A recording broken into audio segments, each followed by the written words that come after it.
मेरा दिल ये पुकारे आजा, मेरे गम के सहारे। आज हम क्या कर रहे हैं? आज हम कर रहे हैं, जैसा कि बोर्ड पर देखकर आपको खुद समझ में आ रहा होगा, active and passive voice. Active और पैसिव कोई बगबेर नहीं है, कोई हवा नहीं है। तो क्या आपको याद है दूरदर्शन पे आने वाला वो सीरियल, इसका टाइटल ट्रैक कुछ यूं था, चंद्रकांता की कहानी ये माना है पुरानी। तो क्विकली हमने सारे सेंटेंसेस कर लिया और पता भी नहीं चला और कितना इजीली सब हो रहा है।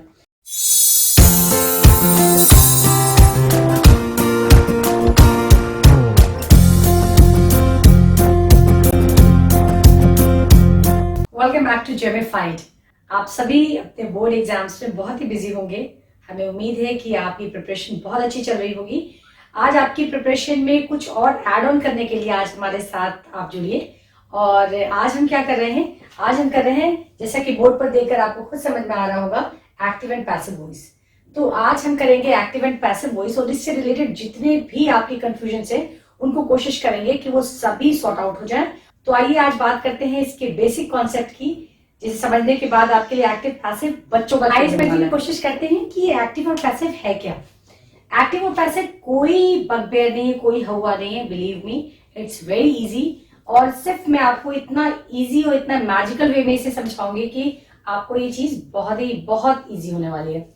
तो एक्टिव एंड पैसिव वॉइस, जैसा कि यहाँ पर लिखा हुआ है एक्टिव एंड पैसिव वॉइस, तो वॉइस का मतलब है बोलना, बोलने का दो अंदाज। और इस दो अंदाज को हम आपको लेकर चलते हैं, इस दो अंदाज को दो अलग अलग दुनिया में दिखाने हैं। एक दुनिया का नाम मान लीजिए, one world here is active and the other is passive. यहाँ पर एक दुनिया एक्टिव के नाम से जानी जाती है और दूसरी पैसिव के नाम से। यहाँ पर डिफरेंस क्या है ये समझने की कोशिश करते हैं, चीजें बहुत इजी होने वाली है। एक्टिव में हम सब्जेक्ट को इंपॉर्टेंस देते हैं, जबकि पैसिव में हम ऑब्जेक्ट को इंपॉर्टेंस देते हैं। तो इस दुनिया में जहां जो एक्टिव है, इस दुनिया में सब्जेक्ट हमारा बहुत इंपॉर्टेंट है, जबकि इस दुनिया में हमारा पैसिव में हमारा ऑब्जेक्ट इंपॉर्टेंट है। तो ये दो अलग अलग दुनिया है और इसमें जो काम कर रहा है वो जरूरी है और इसमें जिस पर काम हो रहा है वो जरूरी है। जैसे घर में भी देखिए, पेरेंट्स के कई बच्चे होते हैं, लेकिन किसी को माँ को कोई पसंद होता है और पिता को कोई पसंद होता है। उसी तरह से इस दो अलग अलग दुनिया में इस दुनिया को सब्जेक्ट पसंद है, यानी काम करने वाला, और ये जो दुनिया है हमारी पैसिव की, यहाँ पर जो इंपॉर्टेंस दी जाती है वो ऑब्जेक्ट को दी जाती है, यानी कि कर्ता को ना देकर ऑब्जेक्ट को यहाँ पर इंपॉर्टेंस दी जाती है। आइए इसके आगे की जर्नी तय करते हैं, देखते हैं कि एक्चुअली ये कॉन्सेप्ट क्या है, ये दो अलग अलग दुनिया का कॉन्सेप्ट क्या है।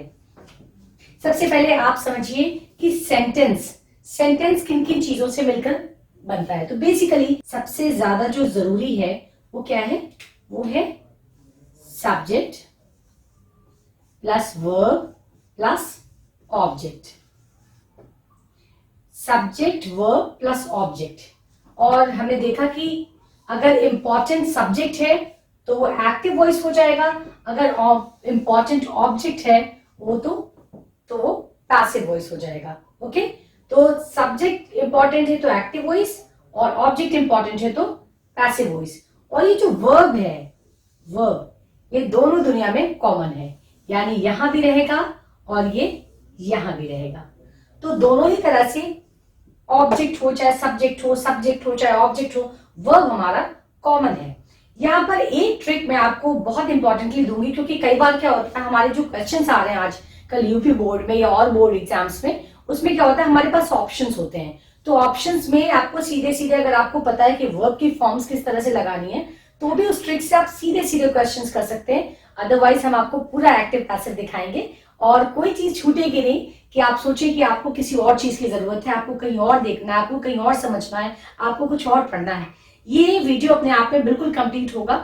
हाँ, यहाँ एक बात मैं आपसे जरूर कहूंगी कि अगर एक्टिव एंड पैसिव वॉइस आप कर रहे हैं तो कोशिश करिए, और ये जरूरी भी है कि आपका जो कॉन्सेप्ट है टेंसेस का, वो जरूर पूरी तरह से आपका क्लियर हो। और यहाँ पर एक बात और मैं बताऊं कि चूंकि पैसिव वॉइस हम हर टेंस की नहीं बनाते हैं, आगे बताऊंगी किस टेंस की नहीं बनती है, तो उन टेंसेस को अगर आपने बहुत अच्छे से नहीं भी मास्टर किया है तो चल सकता है, लेकिन जिन टेंसेस की बनती है पैसिव वॉइस, उन टेंसेस को आपको प्रॉपरली मास्टर करना जरूरी है। वैसे भी ट्रांसलेशन में आपके वो काम आएगी, और बाकी भी ग्रामर में बहुत सारे ऐसे टॉपिक्स हैं जहां पर आपको ट्रांसलेशन के लिए, आपको डायरेक्ट इनडायरेक्ट के लिए, ट्रांसफॉर्मेशन के लिए, और जितने भी सिंटैक्स सभी चीजों के लिए, सिंथेसिस सभी के लिए आपको टेंसेस की जरूरत पड़ती है। तो अभी आपको बेसिकली मैं टेंसेस की बात ना करके मैं आपको सीधे एक्टिव पैसिव पर लेकर आ रही हूँ। और अगर आपको टेंसेस की वीडियोस की नीड हो तो आप हमें जरूर बताएं। कुछ टेंसेस के वीडियो और लाइव भी हमारे चैनल पर है, आप उसे भी कंसल्ट कर सकते हैं और उसका लिंक मैं शेयर कर लूंगी। और इसके अलावा आप बाकी की भी नीड हो तो आप हमें कमेंट सेक्शन में जरूर लिखें कि आप कौन सा टेंस बहुत अच्छी तरह से समझना चाहते हैं, उसमें भी हम आपको बिल्कुल असिस्ट करेंगे, आपको पूरी हेल्प करेंगे। चलिए बात करते हैं, अब यहाँ वापस लौटते हैं अपनी इन दो दुनियाओं में, जहां पर एक दुनिया एक्टिव वॉइस की है और दूसरी पैसिव वॉइस की है। जहां पर एक दुनिया में सब्जेक्ट इंपॉर्टेंट है और दूसरी दुनिया में ऑब्जेक्ट इंपॉर्टेंट है, बट वर्ब इन कॉमन दोनों में ही यूज हो रहा है। वर्ब में एक जो मेन ट्रिक आपको याद रखनी है और दिमाग में बिल्कुल बैठा लेना है बिल्कुल अच्छे से, कि वर्ब की हमेशा पैसिव वॉइस में थर्ड फॉर्म लगेगी। यहां पर हमेशा third form of the verb use होगा, यानी कि वर्ब जब भी, चाहे आप एक्टिव वॉइस को जब भी पैसिव वॉइस में आप बनाएंगे तो आपकी जो वर्ब की फॉर्म होगी वो थर्ड में होगी। यानी वर्ब पैसिव वॉइस बनते ही जैसे वो पैसिव वॉइस बनेगा वो ऑटोमेटिकली थर्ड फॉर्म में बिल्कुल होगा। हाँ, उसके साथ और जो भी चीजें हैं, जो भी रूल्स हैं, उनके बारे में भी हम फर्दर आपसे डिस्कस करते हैं। तो सबसे पहले आपको ये समझ लेना था कि ये दो दुनियाओं की बात हमने की, जिसमें एक में हमने सब्जेक्ट को इंपॉर्टेंस दी है, वो एक्टिव दुनिया है, एक्टिव वॉइस की दुनिया है, और दूसरी दुनिया जो कि पैसिव वॉइस की है, वहां पर हमने कर्ता को नहीं बल्कि जिस पर काम हो रहा है यानी ऑब्जेक्ट को इंपॉर्टेंस दी है। लेकिन वर्ब दोनों में ही लगता है, लेकिन जब हम पैसिव वॉइस के वर्ब की बात करते हैं तो यहाँ पर हमेशा थर्ड फॉर्म लगता है। और जब हम पैसिव वॉइस बनाएंगे तो आपको कुछ नहीं करना है, आपको सीधे सीधे एक जो रूल फॉलो करना है वो ये है, क्रॉस। यानी कि जो ऑब्जेक्ट यहां पर बाद में आया था वो ऑब्जेक्ट यहां पर पहले आ जाएगा, और जो ये सब्जेक्ट पहले आया था वो सब्जेक्ट यहां पर बाद में आ जाएगा। सिर्फ प्लेस का डिफरेंस यहां पर हमने किया है, यानी ऑब्जेक्ट को पीछे से आगे कर दिया है और सब्जेक्ट को आगे से पीछे कर दिया है। वर्ब हर हाल में पैसिव वॉइस में third form of the verb ही लगेगी। ये जो थंब रूल है that I share with you, जो कि अभी मैंने आपके साथ डिस्कस किया, तो आपको याद रखना है कि जब भी आपको पैसिव वॉइस बनानी है तो सबसे पहले आपको ऑब्जेक्ट जो पीछे है उसे आपको सब्जेक्ट की जगह लाना है, और जो सब्जेक्ट आगे उसको आपको पीछे यहां पर ऑब्जेक्ट की जगह पर लाना है। और जो फॉर्म है वर्ब की पैसिव वॉइस में हमेशा थर्ड फॉर्म लगेगी वर्ब की। वर्ब दोनों के ही अंदर है, लेकिन जब वो पैसिव बनेगा वो वर्ब, तो ऑटोमेटिकली वो थर्ड फॉर्म ही होगा हर हाल में। होप कि इतना क्लियर है आपको। फिर हम आगे बात करते हैं इसके बाद कि आपको इसके बाद क्या करना है और कौन कौन सी वो ट्रिक्स हो सकती हैं जो आपके इस सफर को, आपके एक्टिव पैसिव की जो अंडरस्टैंडिंग है, जो ये कॉन्सेप्ट है, उसको बिल्कुल क्रिस्टल क्लियर कर दे। अभी हमने ये जाना कि एक्टिव पैसिव होता क्या है और बेसिकली इसका कॉन्सेप्ट क्या है। आई होप कि आपका कॉन्सेप्ट क्लियर हो गया है। अब चलिए कुछ एग्जांपल्स की तरफ देखते हैं। सबसे पहले हमारा जो पहला टेंस है that is present indefinite. Present indefinite के अंदर देखते हैं कि क्या क्या चेंजेस हमारे जब हम पैसिव बनाते हैं एक एक्टिव सेंटेंस को, एक्टिव वॉइस के सेंटेंस को जब हम पैसिव वॉइस के सेंटेंस में कन्वर्ट करते हैं तो क्या मेजर चेंजेस आते हैं। वैसे मैं एक ट्रिक आपको दे चुकी हूँ, वो ये है कि वर्ब की थर्ड फॉर्म हम लगाते हैं बिल्कुल किसी भी, जितने भी टेंसेस हैं, यानी कि हमारे पास टोटल अगर आप देखें तो 12 टेंसेस हैं, और 12 टेंसेस के अंदर 8 टेंसेस की पैसिव वॉइस बनती है। किनकी पैसिव वॉइस नहीं बनती है उसके बारे में भी बात करेंगे, लेकिन पहले बात कर लेते हैं प्रेजेंट इंडेफिनिट टेंस के एग्जाम्पल की। द फर्स्ट एग्जाम्पल हियर, मैंने एक बात और आपको यहाँ पर बताऊंगी कि मैंने एग्जाम्पल्स एक जैसे रखे हैं ताकि आपको सिर्फ उसका वर्ब का जो चेंज है वो ज्यादा समझ में आए। होता क्या है, जब बहुत ही डिफरेंट काइंड्स ऑफ एग्जाम्पल्स बच्चों को दिखाए जाते हैं या स्टूडेंट्स देखते हैं तो कई बार वो उन सेंटेंसेस में ही उलझ के रह जाते हैं, जो कंसेप्चुअल क्लैरिटी है वो नहीं आ पाती। तो मैं इन सेंटेंसेस के थ्रू जो अभी एग्जाम्पल में मैं कॉमनली यूज कर रही हूँ उसके थ्रू मैं आपको ये दिखाऊंगी, ये बताऊंगी कि सिर्फ आपके वर्ब के चेंज के साथ कैसे पूरा सेंटेंस चेंज हो जा रहा है एक्टिव वॉइस से पैसिव वॉइस में। चलिए देखते हैं। सबसे पहले प्रेजेंट इंडेफिनिट का हमारा फर्स्ट सेंटेंस है, अरमान प्लेज क्रिकेट ब्रिलियंटली। अरमान प्लेज क्रिकेट ब्रिलियंटली। यहाँ पर जो कंस्ट्रक्शन है वो सबसे पहले सब्जेक्ट है, फिर वर्ब की फर्स्ट फॉर्म में एस या ईएस ऐड किया हमने, जैसे कि प्रेजेंट इंडेफिनिट में करते हैं। उसके बाद हमारे पास ऑब्जेक्ट है और यहाँ पर चूंकि ब्रिलियंटली यूज कर लिया है तो एडवर्ब भी है, लेकिन उसके बगैर भी अगर सेंटेंस होता है तो कोई दिक्कत नहीं है। चलिए इसे हम पैसिव वॉइस में कैसे कन्वर्ट करते हैं ये देखते हैं। जैसा कि हम जानते हैं कि मैंने बताया था कि इंटरचेंज हो जाता है प्लेस का, यानी जो सब्जेक्ट है वो ऑब्जेक्ट बन जाता है, जो ऑब्जेक्ट है वो सब्जेक्ट बन जाता है। तो यहाँ पर ऑब्जेक्ट हमारा था क्रिकेट और पैसिव वॉइस के अंदर हम ऑब्जेक्ट को ही सब्जेक्ट बनाते हैं। तो सबसे पहले क्रिकेट, उसके बाद यहाँ पर था प्लेज। प्लेज को हमने कन्वर्ट किया है is am are verb plus verb की थर्ड फॉर्म में, यानी कि क्रिकेट, और चूंकि क्रिकेट सिंगुलर है तो इज एम आर में इज एम आर आया, उसके बाद वर्ब की थर्ड फॉर्म, फिर ब्रिलियंटली, और किसके द्वारा खेला गया है, यानी जो सब्जेक्ट वहां पर था वो यहाँ पर ऑब्जेक्ट बन गया और ये ऑब्जेक्ट यहाँ पर आ गया सब्जेक्ट के तौर पे। तो यहाँ पर ये क्या हो गया, वहां पर जो सब्जेक्ट था वो यहाँ पर ऑब्जेक्ट बन गया। तो ये by Arman, cricket is played brilliantly by Arman. तो सबसे पहले हमारा क्रिकेट जो कि ऑब्जेक्ट है, उसके बाद helping verb auxiliary is am are में इज, चूंकि ये सिंगुलर है, उसके बाद वर्ब की थर्ड फॉर्म, फिर हमने चूंकि इसमें एडवर्ब लगा रखा है तो एडवर्ब आ गया, बाय किसके द्वारा खेला गया, जो वहां पर सब्जेक्ट था वो यहाँ पर ऑब्जेक्ट बन गया, दिस इज अरमान। ओके, तो cricket is played brilliantly by Arman. Hope कि ये सेंटेंस आपको इजीली क्लियर हो गया होगा। Now come on to the next sentence here. This is Sasha learns English diligently.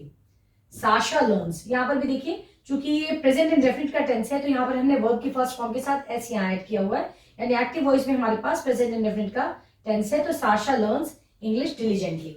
अब इसको जब हमने पैसिव में कन्वर्ट किया है तो हमारा कंस्ट्रक्शन किस तरह से हो जाएगा, चूंकि यहाँ पर हमें सबसे पहले जो ढूंढना है वो है ऑब्जेक्ट।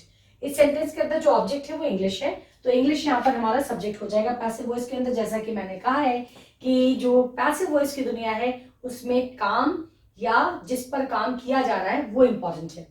तो यहाँ पर देख लीजिए इंग्लिश, उसके बाद मैंने कंस्ट्रक्शन यहाँ बताया है कि प्रेजेंट इंडेफिनिट को जब भी हम कन्वर्ट करेंगे तो यहाँ पर एस ई एस को जब हम कन्वर्ट करते हैं तो इज एम आर ऑक्सिलरी, जैसा कि सब्जेक्ट हो, यानी कि अगर प्लूरल है सिंगुलर है उसके हिसाब से आप अकॉर्डिंग टू द सब्जेक्ट आप इज एम आर में से एक कोई पिक करते हैं। ठीक है, तो चूंकि इंग्लिश सिंगुलर है तो यहाँ पर हमने इज किया हुआ है, तो इंग्लिश इज। अगर हमारे पास आई जैसा कुछ होता तो एम आ जाता, अगर कुछ यहाँ प्लूरल होता तो ये आर हो जाता, लेकिन चूंकि यहाँ पर सिंगुलर सब्जेक्ट है इसलिए यहाँ पर ये इज हमने लगाया है, इंग्लिश इज।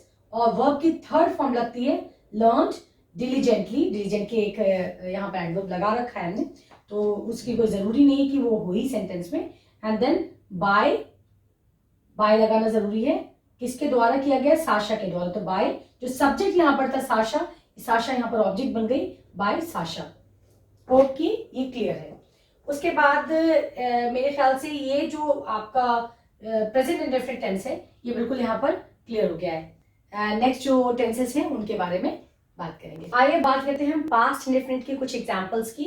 यहाँ पर पास्ट इंडेफिनिट के अंदर जो हमारा एक्टिव एंड पैसिव वॉइस है वो एक्टिव से कैसे पैसिव में कन्वर्ट होता है इसके बारे में हम बात करेंगे। सबसे पहले बात कर लेते हैं एक्टिव वॉइस की उस सेंटेंस की।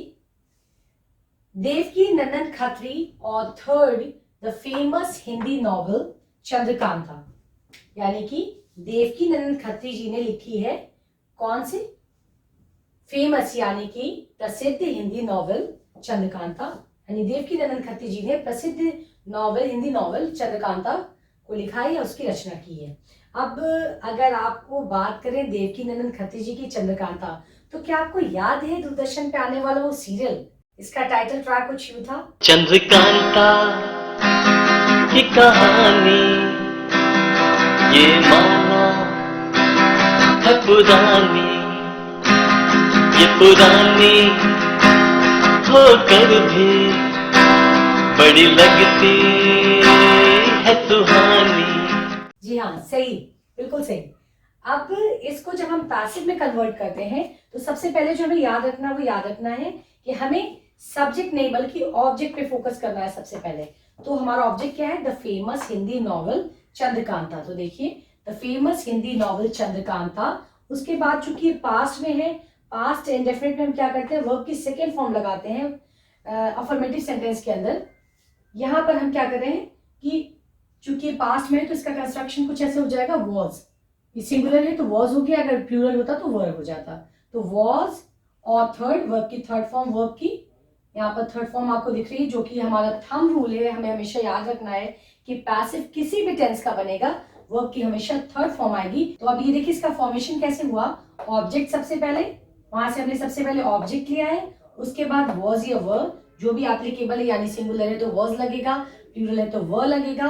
उसके बाद वर्ब की थर्ड फॉर्म आएगी और उसके बाद बाय लगेगा, उसके बाद सब्जेक्ट लगेगा और ये हमारा पैसिव वॉइस बनकर तैयार है। Was that difficult?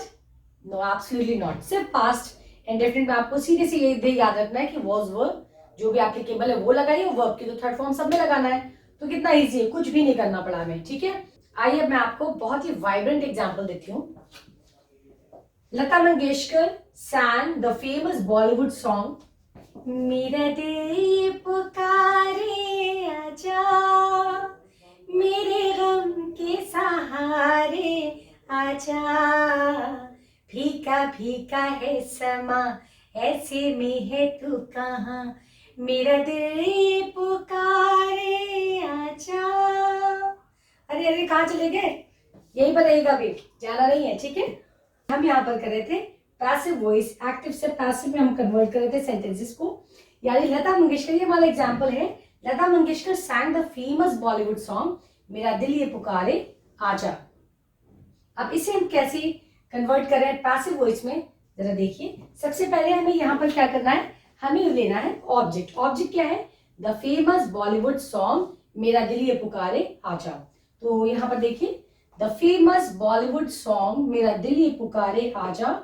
उसके बाद हमें क्या लगाना है, क्योंकि ये सिंगुलर है, एक ही सॉन्ग है, तो हमने यहाँ पर वॉज लगाया, जैसा कि ऊपर मैंने कंस्ट्रक्शन आपसे डिस्कस किया है। वॉज और वर्ब की थर्ड फॉर्म सिंग की, संग बाय लता मंगेशकर। लता मंगेशकर यहाँ पर सब्जेक्ट थी, यहाँ पर ये ऑब्जेक्ट होगी। ठीक है, तो द फेमस बॉलीवुड सॉन्ग मेरा दिल ये पुकारे आजा was sung by Lata Mangeshkar. Easy था, it was very easy. And आपको ऐसा महसूस होगा कि आपने बात बात में बस यूं ही बड़े आराम से इस वीडियो को देखा और आपका एक्टिव एंड पैसिव वॉइस बिल्कुल क्लियर हो गया। आइए एक और एग्जाम्पल पे हम फोकस करते हैं, एक और एग्जाम्पल पे बात कर लेते हैं। Who taught you English?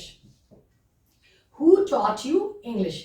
यहाँ पर मैं आपसे अगेन एक बात कहूंगी यहाँ पर कि हु टॉट यू इंग्लिश मैं आपको कैसे चेंज होगा उसके बारे में बताऊंगी, लेकिन सबसे पहले ये बताना चाहूंगी कि जब भी आपका एक्टिव वॉइस इंट्रोगेटिव सेंटेंस है, यानी इंट्रोगेटिव फॉर्म में है, interrogative form of the sentence है, तो आपको हमेशा जब पैसिव बनानी है तो उसमें भी आपको याद रखना है कि उसका फॉर्म इंट्रोगेटिव ही होगा, उसको आप किसी और फॉर्म में कन्वर्ट नहीं करेंगे। Okay, who taught you English? यहां हमने पूछा कि तुम्हें इंग्लिश किसने पढ़ाया। ठीक है, तो अब हु जो है, हु कैसे कन्वर्ट होता है? हु कन्वर्ट हो जाता है बाय हुम में। यहाँ पर देखिए बाय हुम, हु कन्वर्ट हो जाएगा बाय हुम में, और बाय हुम चूंकि यू के साथ वर लगता है, वर्ब की सेकेंड फॉर्म, तो यहाँ पर वॉज ना होकर वर हो गई। तो आपको मालूम है कि जब हम इंट्रोगेटिव सेंटेंस का फॉर्मेशन करते हैं तो सबसे पहले हमारा जो इंट्रोगेटिव वर्ड है उसके बाद हम ऑक्सिलरी, जो भी ऑक्सिलरी होती है सेंटेंस की, उसके बाद वो आती है, देन सब्जेक्ट।